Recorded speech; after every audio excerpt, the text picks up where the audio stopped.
RQ cracked the code on RSG in their first bout, winning 3-1. They're looking to do it all over again, but RSG, they have adapted and beating Omega, getting back into this grand finals. They have to have some sort of plan to take on RRQ. Speaking of that plan, now we gotta dissect the win yesterday against Omega first, right? Because it's kind of a double-edged sword here. Alright. Yes, number one, it can be advantage for them as they have momentum now. They just got literally scraping a victory against Omega. They can bring the momentum, shift it over to this game. But on the other side, fatigue. Did they get enough rest? Sure, in the interview, they did say it, but you know, you never know. And when it comes to these games, when you're playing so much, especially at this high level, that mentality as well. How is it going to play here? Because they're up against their idols. Yeah, I mean, I believe that everybody pretty much got that reset that they needed going into this last day, right? But at the same time, I mean, momentum is a factor, right? It's a big factor here. Yeah, no, I think it's a really, really big factor, and I think especially for the younger team like RSG, this is extremely important for them to get this first win to build confidence. RRQ, I think they'll be comfortable in a position being down a game. They've faced it many times before, whether it's locally or internationally. I don't know. I feel kind of bad, because when I look at RRQ, I'm looking at a team who's been so close to glory, so close from reaching that international title, and time after time just being cut short, right at the beginning or right at the end. There it is. There it is. I didn't want to be the one to say it, right? Sorry, I got you. I I don't got want to you. get the Yeah, comment. absolutely. But historically, Malaysia, last time they were in Malaysia, it was back in M1, and guess what? Grand finalists as well. Last time in M1, they were up against EVO's Legends. They got reverse swept. Now, against a blue team, it's a little too close for comfort, right? I mean, history may repeat itself. RQ playing in the upper brackets, EVO's Legends going through the lower brackets. I mean, hopefully it doesn't happen, but it's time for the draft! Oh, okay, so I was just going to say, what are we going to see bans coming out? You know, those priority bans. It's already going to be that Fanny is taken out, the 1-1, RSG Philippines responding. They don't want any more of those Franco shenanigans that we've seen. Just too crucial of a pick here, so they take that out, plus the Ling. Yeah, I think it's a really good idea, making sure that, you know, Albert isn't going to get his top priority heroes, but more importantly, RRQ are really making sure that Skylar can shine in this matchup. He knows his off matchups. He's not going to necessarily go for meta picks, and if RSG fall into that trap of, hey, we want to ban out the marksmen too, then we'll start to see the differences. And that's why this matchup gets even more interesting, right? The fact that they have actually faced up against each other yesterday in the upper bracket finals, we can already see instant respect coming in from both of these teams. No more of these Francos getting left out and open, and you can see it here, the Claude. I was literally just about to mention it. Franco was one of the big winning factors for both of these teams yesterday, but so was the Claude. I don't know if it's going to be a first pick. I don't think it is, but yeah, getting it away in the first phase is just going to be so huge. But now Akai up for grabs. They pick it up instantly. Signature pick for Albert here. We're just twinning right now. We're just twinning. We know that Akai is going to be the signature pick coming in from Albert. I mean, I'm guessing you would know what's coming up for RSGPH next. Esme, Beatrix. Yeah, I was going to say, Esme Beatrix Come on. literally open here, right? Going in the hands, most likely, of Navs. Lock in that XP lane pick. And again, Beatrix, such a high contest hero. I wouldn't be surprised if they don't lock that in, right? But a big problem is the Akai, because what we've seen so far, most likely going in the jungle, right? It performs so well. Let's Okay, Xavier and as well as Esmeralda. Now, early, I would have agreed with you with the Beatrix early on in the tournament, but the tournament meta has developed quite a lot here. Xavier is becoming more and more high priority for these teams, especially for the mage players who are comfortable. But let's not forget about Valentina here. It is kind of a, honestly, it's weird to say, a bit flippy-floppy. More floppy than flippy so far, right? He has, I mean, the hero has suffered more losses currently in MSC 2022, but RRQ, they decide to go for the same route. You pick an XP laner, you pick a mage, I'll go for Yves and Vin. Very quick response though. RSG, they know it, they want that Beatrix, and because they already banned out the Claude, it's kind of, yeah, that's the only one that's really open that is part of Eman's comfort hero pool. Your team is banned. Okay, so you have, I mean, this is pretty much comfort at this point, right? You also have some great counters here at the same time. So if in a best of 7, why not start on comfortable picks? And RSG Philippines exactly doing that. Now the matchup here, anytime there's an Eve, right? You really want to play around that ultimate, the real world manipulation. So they've got some great tools, but in terms of what do you round this out, right? We can already see the second phase of this banning happening here, right? RSG Philippines wants to take out those gold laners. They also take out a roam possibility here in the Ruby. Meanwhile, RQ takes out Angela, right? We've seen that pop up a couple times here. Last ban, what do you think it's going to be? It's kind of tough because right now Atlas. Atlas? Maybe. Maybe. They don't want that coin flip factor, correct? Yeah, okay, I'm with this idea here with the Atlas pick because, again, right now, RRQ are in a really good position where they have, yes, I have a winning EXP lane matchup. I'm looking at the jungle. The Akai is great for Albert. Clay is feeling really comfortable. Now, how do I protect them? How do I round this composition out? Because I'm feeling like RSGPH is setting up for a Natalia and RRQ. They go for Cho instead.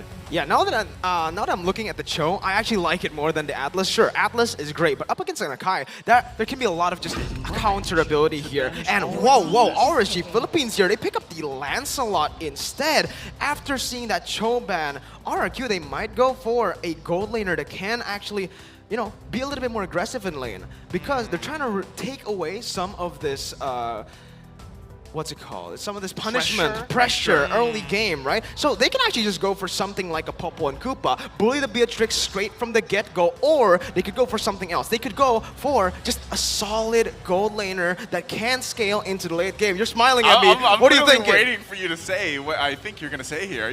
Don't tell me you're thinking Bruno. Yes. Yes, I am. All right. Well, I mean...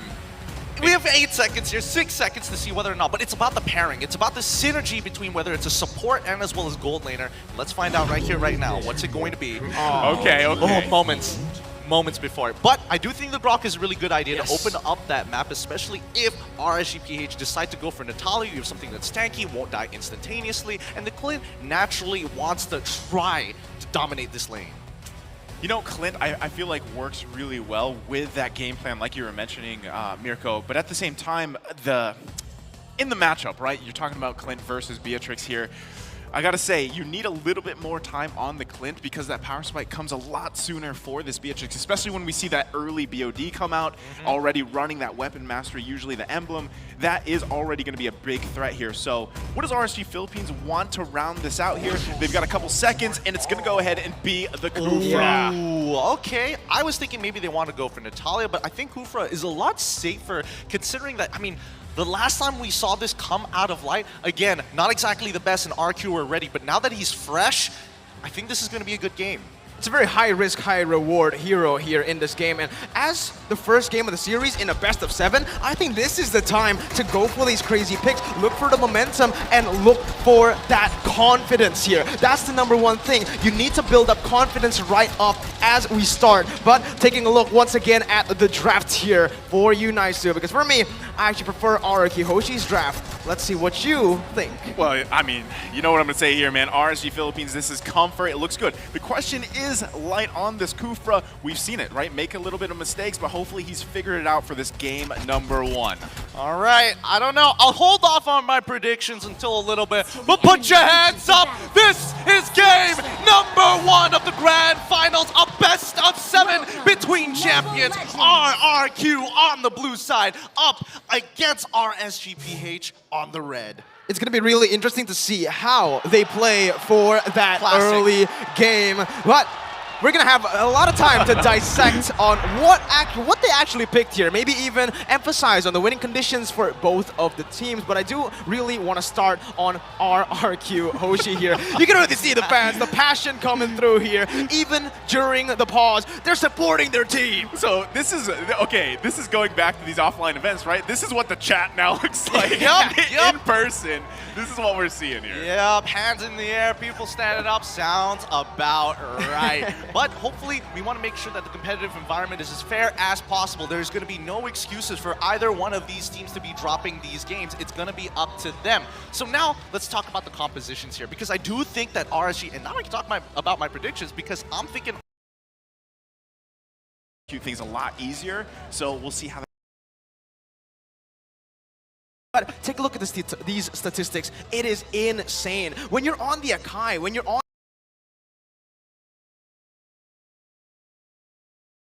Clay, time and time again, seems to be their eyes on Aqua. see that they're kind of struggling when they're trying to get that death ball strategy. We saw this as well just a little bit again against Omega yesterday when, yes, they were actually ahead. They had the 10,000 gold lead at one point up against Omega, but guess what? Omega were able to come back. And that's similar to that upper bracket finals where RRQ, they were left behind, but with one fight, they were able to just find that pick, bait them into that big team fight. And this is where the age maybe, the discipline or the experience comes into play. RSG, such a young team, you mentioned it. They still make a lot of these mistakes when they get overhyped, overconfident. They go in, they overchase. Even Coach G has mentioned it, and RRQ, so far, they are just, again, the refined versions of their M3 counterparts. Oh, what a t-shirt. What a t-shirt that man's got there. They got a whole squad. Whoa! What? The whole gang. The whole gang is here. But yes, even though RRQ is looking like absolute monsters, the antagonist of this particular story, RSG does have hope, right? Yes. The overall composition, especially in the early game, they need to play a little bit slower than what they're used to, start gaining control of tempo, especially around neutral objectives. The moment we start seeing 2 minutes, 30 seconds, look for the side laners, right? They need to work together. They cannot take bad trades to stop this turtle fight, and if they do, the next particular play is going for, going most of the time into the enemy jungle for invades. Yeah, and at the same time, I gotta say, you know, RSG Philippines, they played a little bit too objectively yesterday, and now they've got a match against RRQ. Well, we're going to take a look at it right as we enter the Land of Dawn. Ladies and gentlemen, RRQ Hoshi and RSG Philippines. Vin, you can already see the aggression that he wants to put. He flickers forward, he does not get it. A risky play here at the start of it all as RSG try to look for the punish. They will be able to lock him down, and that's first blood taken over to Light. Nicely done here. Oh, no. Wait, nope, it's fine. It's totally fine. Albert was still able to get the Litho Wanderer. Even though they did give first blood, it is going to be all right. Okay, that was maybe a little bit too risk, but I guess it is game one, right? So this is kind of what we expect from RRQ. That's what I was talking about before we jumped back into this game, was RSG Philippines are used to playing that objective kind of slower pace, right? Meanwhile, RRQ really just going at it here, and that's kind of what they have to adapt to for the game. Yeah, I think they need the breathing room, right? RSGPH, this is a good confidence booster, but the game isn't over just yet. The lanes are going to generally be fine, but I think mid lane control is going to be extremely important for RRQ Hoshi here, right? They're keeping their eyes on Aqua. Oh, Albert already very aggressive here. I mean, RRQ in general, sure, they have actually given up the kill. It's 1-0, but they're still holding on to that gold lead currently. Well, even though it's really small, this is going to be huge for the upcoming turtle fight. But Demon Kai up top, Phantom Execution already looking for the kill, forces that flicker out. Breathers, I mean, it's good. RRQ are just making sure that they can kind of control that tempo, make sure they don't fall for these obvious moves from RSG. This is the default play, but now this is where everything is going to happen. Yeah, you know, this turtle coming up here too, I mean, Albert's trying to just kind of bob and weave it around because he's not totally confident yet if he can just get this, but now they're going to actually make a play for it. Yeah, real roll deflation, the falling Simon connects, and that's going to be Albert with the retribution, picking it up for himself, trading it in. R7 will be able to find Demon Kite there all alone, isolated. It is a favorable trade for the Kings. Yeah, this is an extremely good trade, but Mon, if he gets a kill here onto Skylar, that could be even better. No cross-map plays, but RRQ Hoshi is in a good position. They got Albert a level ahead of Demon Kite. They were able to get a turtle, so now it's all about whether to make this play. Oh, Skylar gonna get caught there. Flickers out. The wild charge will be able to lock Light down. The wall as well, but Skylar doesn't want to risk it. And Mon is still there. He's looking for the snipes, but Skylar he reads it out. He backs off all the way to the bush. You see how on point both these roamers are for their gold lanes. This is what I was talking about, right? I mean, it's very similar kind of strengths in terms of their own playstyles, but it does work out for them. It's going to come down to those minute differences, even in this top lane. So as we see this kind of develop through the game here, it will come down to those early objectives. They don't want to give those away. Demon Kite running this Lancelot, he should have a little bit of an easier time on the turtles, but we already saw from the previous one, just RRQ's confidence in grabbing that space around those objectives. I want to talk about that play happening on that bot side earlier, right? You could definitely see a moment where Skylar was thinking about whether he should go and finish off that kill on Light. But let's keep in mind that he did use his flicker, and Iman still has his. At any point, Iman could have gone and killed Skylar if he walked up too far, in case people are wondering. Now back to top side. Yeah, Vin is looking for the play here. Nats, though, very good read instantly on that sprint. They're just so aware currently, right? Both of these teams reading each other out really well. Yeah, and I think especially when you have Aqua here, with that Dawning Light, there's a lot of looming doom. If you are low and you get hit by Dawning Light at this stage of the game, you get pushed back so far behind. Man, I feel like Aqua is just one of those, out of all the members of RSG Philippines, I'd say Aqua is one of the most low-key, right? Because a lot of people don't pay attention. Wait, what light? He just got caught off camera there, and RRQ will have pressure for this turtle. They're looking for it. RSG, I don't think it's going to be a wise move for them to go for it. And yes, Demonkite uses that Phantom Execution. Vin, just to add salt to the wound there, he goes on and walls it off, but the turtle secured for RRQ. Unfortunate for RSG, but RRQ don't get too much off of this, right? They get the turtle, yes, they get a little bit of EXP, but now they need to converge it here down on bot side. Iman trying to maneuver himself out of here. He goes in for the Wesker, but he's going to be pinned down by Albert. Clay picks up the kill, and they will be able to just shut him down in this gold lane. That's what you need. Yeah, that's how you answer a Beatrix, right? You just go focus on the lane. And also, I mean, this is the power of also having that Grok available to you, because you can just make choke points yourself with that Guardian's Barrier. Absolutely, and especially since Iman, he failed his flicker, immediate punish coming in from RRQ. Every single time I see RRQ play against RSG, they make sure they ask that question to RSG. They demand perfection out of them. They cannot make these mistakes. But the score is close, 3-2. Bottom side play has already gone through. And more importantly, coming back to the topic onto Aqua, I think Xavier's perfect on him. He's a low-key player who takes his time but makes the impact when it counts. It's something that if RRQ Hoshi just forgets or lets through, Aqua can come in huge.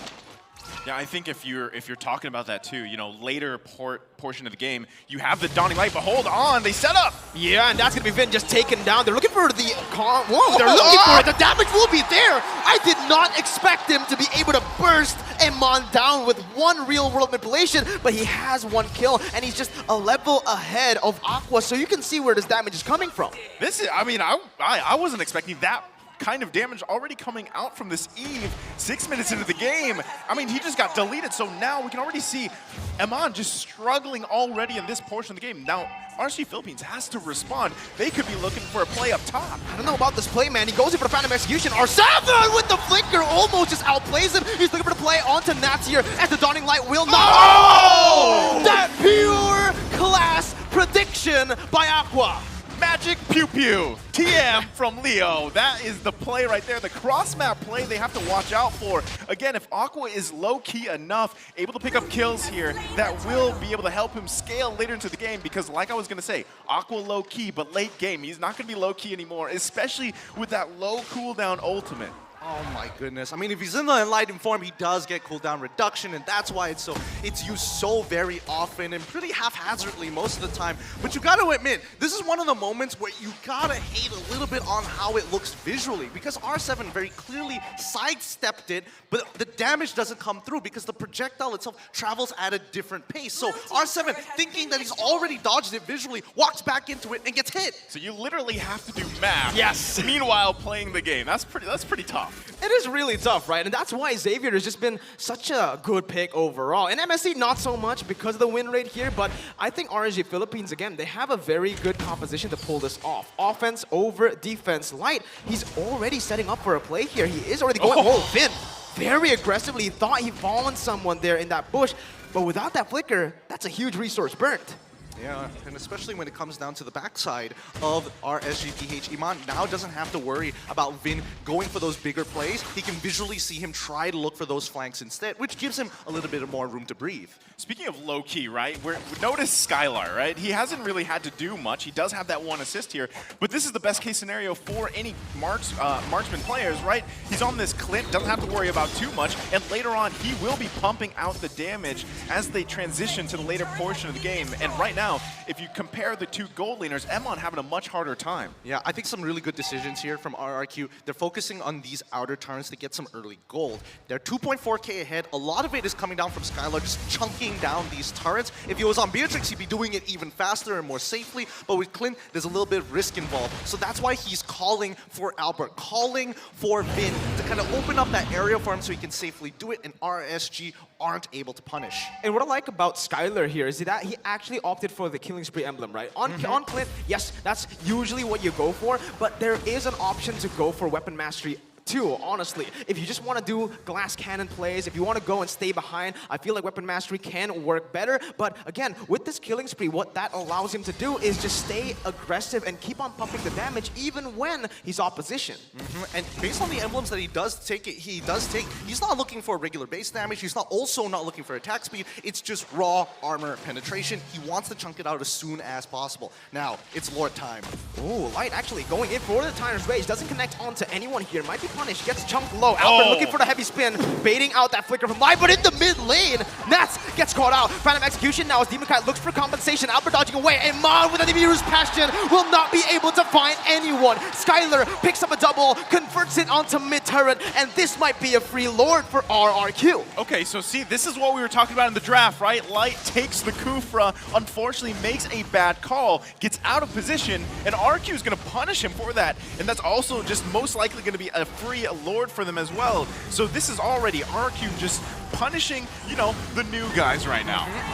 Risk and reward. Lord slain by RRQ, but this is not Luminous just yet. We need to talk about this previous play because, again, Vin plus Clay, they are working really in sync right now. It feels like they are in a mobile suit, working together, minds alike.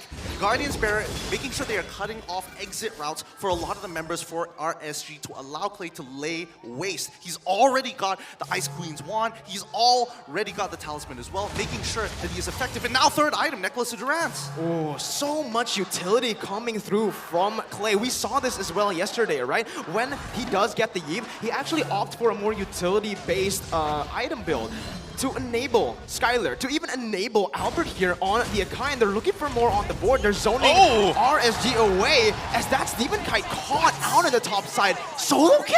That was just R7 in the top lane. I mean, I saw the pressure there, but this is what I'm saying, right? Lancelot isn't the... It's really hard to make this pick work, and we're seeing it here. And now, RQ's already knocking on the base of RSG. Let's see if they can take it down. Nat's going in for the falling side mode. Albert uses this to just punish him down. It missed some strike, and that's going to be Skylar who picks up the kill. They're looking to convert onto more objectives here. Top side, the passives are all taken down. They don't even need minions to take that one down. And the Lord, they didn't really, use the Lord much. They were just using the enhanced minions. Now, that's usually the case when it comes down to the first Lord. I mean, Lord itself is not strong, and most of the time people play for the Luminous Lord for its passive to charge into turns. However, I will say, Light, there's a little bit of hesitation coming out of him. Oh no, this could be a big catch here. Oh, Vin goes for the wild charge. Only finds Light there. Luckily, Iman still has his dash. Yeah. Back to the previous play, right? And Naisu, you got to tell me a little bit about this because, again, every time we've seen Light on it, does he usually hesitate with his Kufra? He has to make 2 to 3 decisions, and RRQ seem to always pose the same question. Go for our backline or immediately engage on the front line and maybe try to make a flicker play. So that's the thing, right? Light has definitely played the Kufra before, but what we've seen in the past is, again, just a little bit of mistakes or miscalculations, if you will, right? He's trying to play math in his own head as well, and sometimes it doesn't work for him because sometimes it feels like he's forcing those fights. He's trying to force those moments for his team. I get you. So that means RSGPH, as of right now, need to have some very clear ideas of where they want to attack RRQ Hoshi. This could mean that RQ could change things up like they usually do in the middle of the game and change the way they kind of target prioritize. It could throw them off a little bit, but then again, it's anybody's game. Absolutely. It is still anybody's game here. RSG, they're looking for that one team fight. Remember, it's a very Omega Timer-ish composition here, what they have. So they might just be waiting for that exact time to look for that power spike. 16, 18 minutes in. That's what they're that's where they look for that one shot, one team fight. Yeah, they learn from their opponents, like you said, Mirko, right? But now with this next Lord coming up here, they have to be super careful if they even want to contest this. It might be better if their plan is to get to those that 18-minute marker, right? Right here. They're just going to let it go, continue to defend, build those items that they need, because at this point, Emon had such a bad early game that he needs time to get the items, and Aqua as well, because at some point, those dawning lights will make a difference here. You can see a big pickup as well coming out from Emon. Exactly. Let's pull up the item list real quick because Emon right now is currently at 3 items. He hasn't finished the Hunter Strike just yet, and I think he might just hold off on it to get a Winds of Nature. And look at Skylar, right? With the item builds, he's actually going for a very offensive build here. Not really going for any defensive items just as of yet, right? Just the BOD and the Endless Battle with the Malefic Roar. And is he building towards a Windtalker? I feel like Scarlet Phantom, maybe? There's a potential he could go for Berserker's Fury if he really wants to double up on the stats, right? I mean, he does have quite a lead for himself. He's 3-0-1. He's got 1 component for defensive items for an extra bit of just raw defense. But now, here's the important part. RSG must let go of these inhibitor turns and wait for the play. I don't know if that's going to work out, though, because, again, look, the enhanced minions are coming in, and this time it's the Luminous Lord, the enhanced Lord up top. They might just look for the end right here, right now. And Mon finds a very cheeky render shot, taking Skylar down to half HP. He doesn't have the regeneration. He has to back up. RRQ looking for something. Nat's going in for the Falling Star Moon just to zone RRQ away. RSG still a very good defense right now as they clear out the Lord. They survive another day, but there you go. That's where they pull the trigger. It's going to be Dawning Light connecting. Nats once again trying to zone them away as the real world manipulation will be able to just zone RSG out. Nats walking back, walking out, now coming back in, and Mon with the snipe to just shut down RRQ's attempt of taking game number 1. Okay, they defend, right? Turret's still up actually in the bottom lane, so they hold on to that.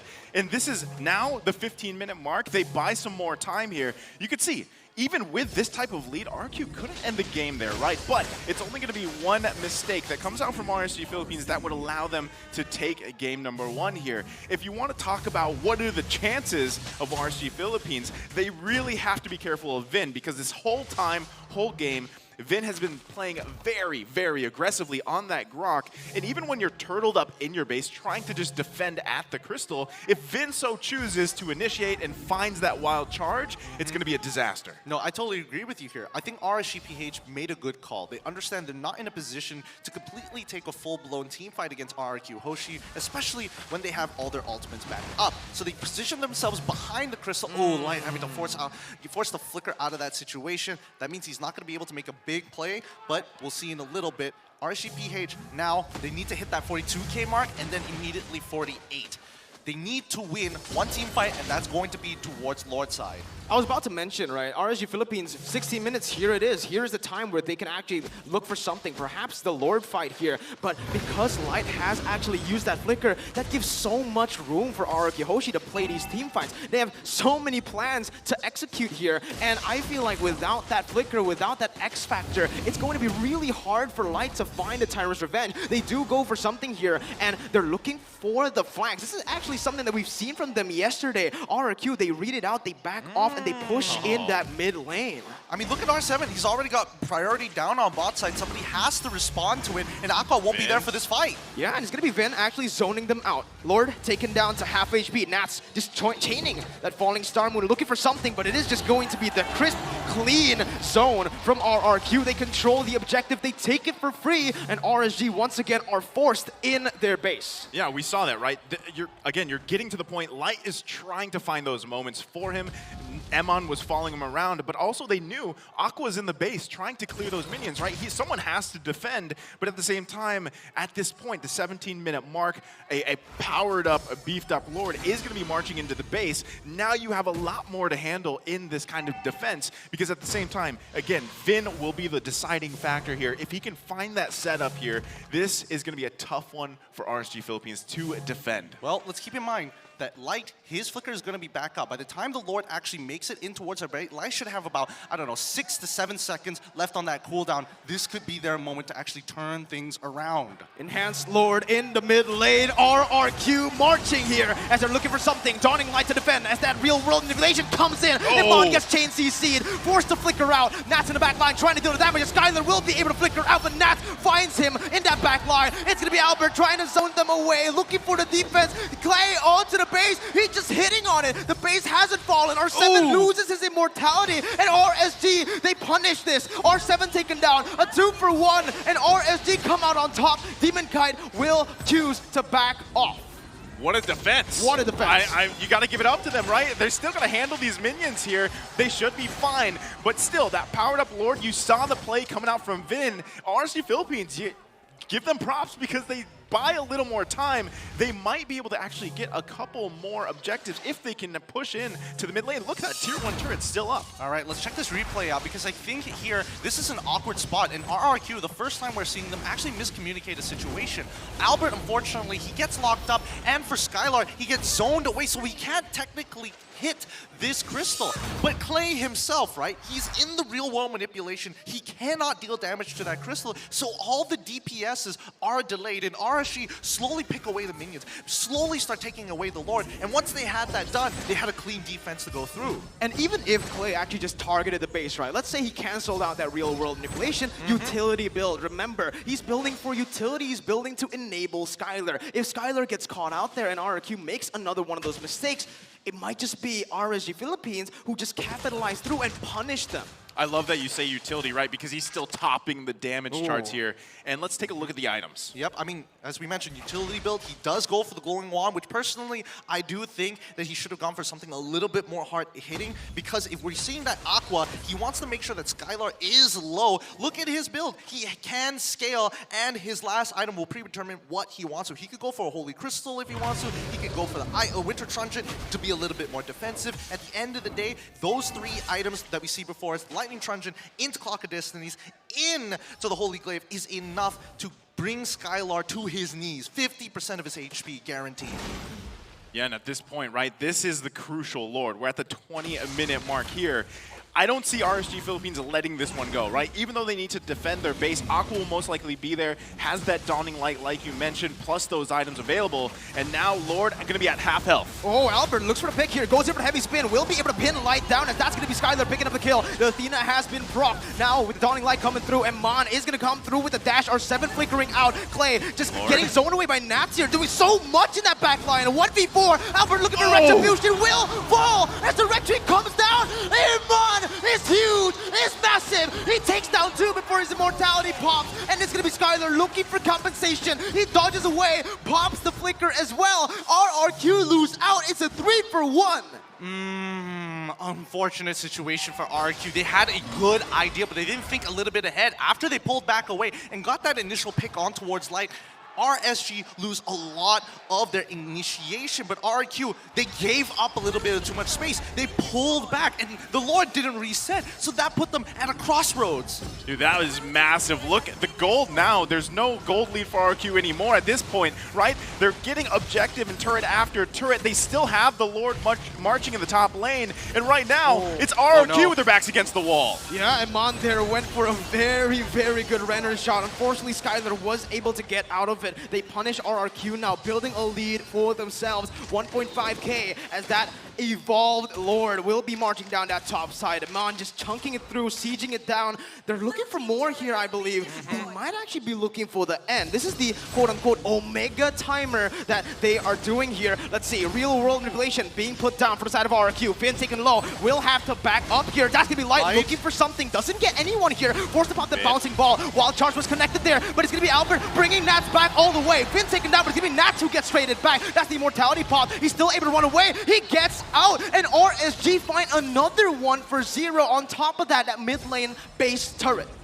Great play around that immortality that they had too, right? Again, this is Albert now trying to be forced to make plays for the team. You can already see Emon feeling much better. He's now got 4 kills, and they're feeling confident with Aqua as well. Totally, and even Skylar, he's changing things up. He's got a Demon Hunter sword this time to make sure he's taking out these tanks a little bit faster. Light initially was out of position after failing to engage. He had the flicker, but again, no right opportunity. Here we go! Albert pops that heavy spin, taken down instantaneously. That's going to be everyone looking for the base, but RSG gets zoned out by the real world manipulation, and Mon has the Wesker out. He's looking for something here as Light pops in the Tyrant's Rage. We'll be able to get the Tyrant's Revenge. He flickers out of there, and he gets the trade. That's our 7 trade for no one as the Dawning Light comes through and takes up the kill. Killing spree for Aqua. He is massive here, but RRQ are able to fend off once more. Quite an ego challenge coming out of there from Light. He didn't need to go for this engage. He had no reason to actually jump onto R7, especially since they couldn't really converge it. A couple of their members were coming back up, especially Vin coming back up from the respawn. I think RSG at this point, they need to reset, go back to square one because the next Lord is up in 15 seconds. M1 better be careful here, right? Because this is not where you want to make a mistake, especially like you guys said, they needed to reset. Lord's going to be up here in about 5 seconds. And at this point, right, it's still anyone's game because this team fight will really depend on who takes this one, right? And they already picked up those immortalities. Now, R7 isn't up yet, so they have the numbers advantage. Let's see if RRQ contests this. I don't think they can here. Look at the Dawning Light there. He's able to take Clay off here. That's going to be Vin opening up the map. Going to get punished there as he looks for an opening, but will not be able to find it. RSGPH, they turn the tides of the match instantly with that one team fight. That's another evolved Lord Naisu. Yeah, and that's Flippy Toppy, like we mentioned in the draft, right? They've learned things from their opponents, and that's what they're doing here. Now the tables have turned, and RSG Philippines will be the ones marching into the base of RRQ. Notice the one item that everybody must have at some point in this game, it's immortality. Everybody is building up that goal to switch it out. I don't think, considering the number of deaths that we've had so far and the amount of time that has passed, both sides are going to be really digging deep for the economy. Even Demon Kite, he's doubling down on damage. He's not even going for the Tenacity Potion here. And what are we seeing there? What are we seeing there? Oh, a prolific roar coming in from Skylar once again. Actually, the Wind of Nature here. So he actually opted to sell, I forgot, either Berserker's Fury or the Wind Talker there for a defensive item. Skylar actually going to be able to get out of that Tyrant's Revenge of the Flicker. Very aware to get out of that, but now with no Flicker, that's a huge resource. That's looking to play. Going in for the Falling Sun Moon, gets bursted down to half HP. It is an Esmeralda, very, very tanky, still can run away. Light charging in for the Tyrant's Revenge, doesn't connect it onto anyone, particularly only Finn. Now, real world manipulation, looking for re-engage onto Aqua. Light's gonna be isolated here. The Dawning Light connects on the 3 members. It is gonna be Light. The rest is still getting out. Demon Kite looking for the trade. Finn survives with 1 HP. Oh my goodness, RRQ, they defend, and RSG are forced to back off again. They do win the trade though. This is crazy, right? This is now, I mean, both bases exposed here, but what team has the power to actually push one in and get that crystal? Because this is what we've seen for both teams, right? Just defending out of their minds. Albert finding plays too, especially to punish Light, and it's working out so well. Another immortality going to be picked up. Wow, that's, I mean, this is quite the stalemate between both sides, right? 25 minutes into the game, already for game number 1. We are not seeing anybody kind of crumbling under the pressure. RSGPH, this was their plan all along, and especially with how the early game to mid-game went, this is what they had to double down onto. Now that they're online, they can really start taking control of the tempo, and that's what they've been doing all game against RRQ. You can see this, Finn already playing it aggressively once again, trying to open up for his team. But at this point, right, I feel like Iman can burst him down with just one Wesker ultimate and shot. No, not a few shots, but you get what I mean here. Vin isn't as tanky as he was when they had the lead. Yeah, because 26 minutes in, right? And at this point, like you guys mentioned, it's pretty much a stalemate. It's either going to come down to someone finding a pick here with a good setup or just waiting, buying time for another Lord fight. Because the next Lord that's going to come up here, it's going to hurt quite a bit. And also at the same time, you can see another item being picked here by Skylar. He's really swapping those items out. All right, hopefully we get to see the item list just before this Lord spawns because it's about to get some crazy energy here. As Nats, he's going to get Pyro and get a slow push on top side before joining this fight down in bottom side.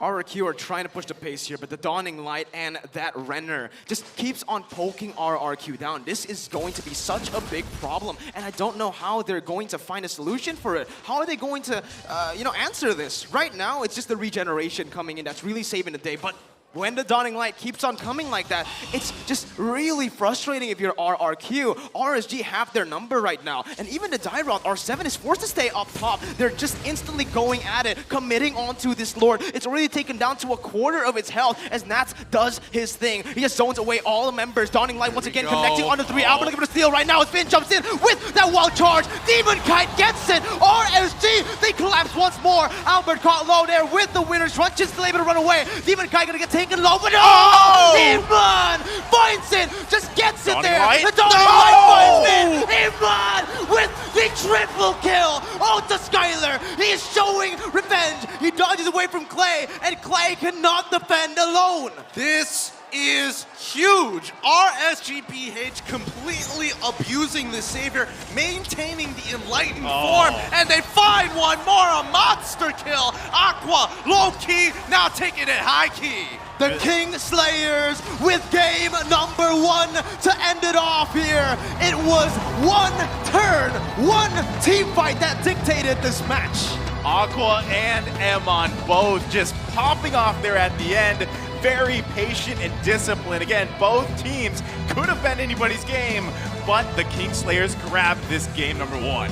Huge confidence booster here. Huge confidence booster. They're making sure that they set the tone for the rest of this best of 7.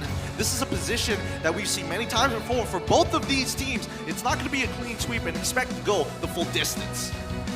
What a match, honestly, right? It's an amazing first game.